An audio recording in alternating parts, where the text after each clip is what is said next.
Friends కు వేరే channel స్వాగతం. సో ముందుగా మనం ఇక్కడ చూసినట్లయితే నిఫ్టీ 50 వచ్చేసి మనకి వచ్చేసి 23,290 దగ్గర మనకి ట్రేడ్ అవడం చూస్తున్నాం ఇక్కడ మనకి.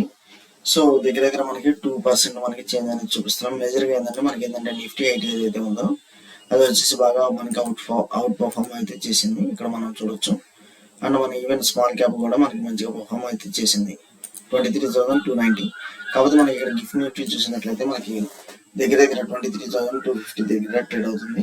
అండ్ డౌ జోన్స్ మిగతా ఏంటంటే మనకి నెగిటివ్ లో అయితే ట్రేడ్ అవడం చూస్తున్నాం ఇక్కడ. ఓకే, సో మనకి నిఫ్టీకి గిఫ్ట్ నిఫ్టీకి మనకి మంచి తేడా అయితే అంత కనపడట్లేదు. సో రేపు కొంచెం మార్కెట్ లో ప్రాఫిట్ బుకింగ్ అయితే ఉండొచ్చని మనకి చూస్తున్నాము. సో 23,300 దగ్గర మనం ఇక్కడ చూస్తున్నాము. మేజర్ గా మనం చూసినట్లయితే మనకి 23,500 రౌండ్ ఫిగర్. కాకపోతే ఏంటంటే మనకి ఇక్కడ 23,400 కూడా మనం చూస్తున్నాము. ఇక్కడ ఏంటంటే ఓఐ, ఇక్కడ చూడండి ఓఐ అనేది మనం ఇక్కడ చూస్తున్నాము. ఓఐ ఓకే, ఇదేంటంటే మనకి ఓపెన్ ఇంట్రెస్ట్ అనేది చూస్తున్నాము. నెక్స్ట్ వచ్చేసి మనం చూసినట్లయితే మనకి ఇక్కడ వచ్చేసి 23,200 దగ్గర మనం చూస్తున్నాము డౌన్ సైడ్ మనకి సపోర్ట్. నెక్స్ట్ వచ్చేసి 23,100. సో రేపు మార్కెట్ మనకి వచ్చేసి ఏంటంటే 23,100 నుంచి 23,600 మధ్య మనకి ట్రేడ్ అవ్వచ్చు అన్నట్టు కనిపిస్తుంది. మేజర్గా 23,100, నెక్స్ట్ 400, 500. సో ఈ యొక్క 400 పాయింట్స్ లో ఉండొచ్చు అనేది చూపిస్తుంది. కాకపోతే రేపైతే ప్రాఫిట్ బుకింగ్ ఉండొచ్చు అనేది మనకి క్లియర్ గా అయితే కనిపిస్తుంది. సో నేను రేపు వచ్చేసి నిఫ్టీ లెవెల్స్ ఈ రేంజ్ లో చూస్తాను. కాకపోతే మనకి ఏంటంటే నిఫ్టీ రేపు ఎలా ఉండొచ్చు అనేది చూసినట్లయితే మనకి ఏంటంటే ఇక్కడ మీకు ప్రైస్ యాక్షన్ అనేది క్లియర్ గా నెగిటివ్ ఇండికేషన్ అయితే కనిపిస్తుంది. సో మనం ఇక్కడ ఒకసారి చూద్దాము. 23,321. నెక్స్ట్ వచ్చేసి మనకి మేజర్ గా 23,151. కాకపోతే ఏంటంటే మనకి ఇక్కడ ప్రైస్ యాక్షన్ మీరు ఏదైనా చూడండి, మనకి ప్రైస్ యాక్షన్ అనేది క్లియర్ గా వర్కౌట్ అవుతుందండి.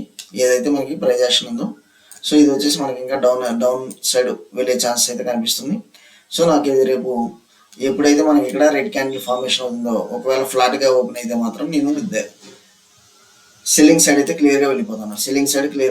అది మీరు చూడాలి.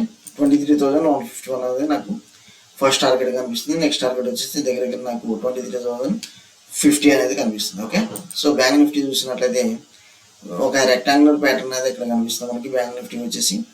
సో ఇది వచ్చేసి మేజర్గా మనం చూసినట్లయితే ఒక రెక్టాంగిల్ ప్యాటర్న్ మనం ఎప్పుడైనా మనం ఎలా ట్రేడ్ చేయాలనేది మాకు ఆల్రెడీ మనం ఇంతకుముందు డిస్కస్ చేసాము. సో సేమ్ స్ట్రాటజీ మనం ఇక్కడ వాడతామండి.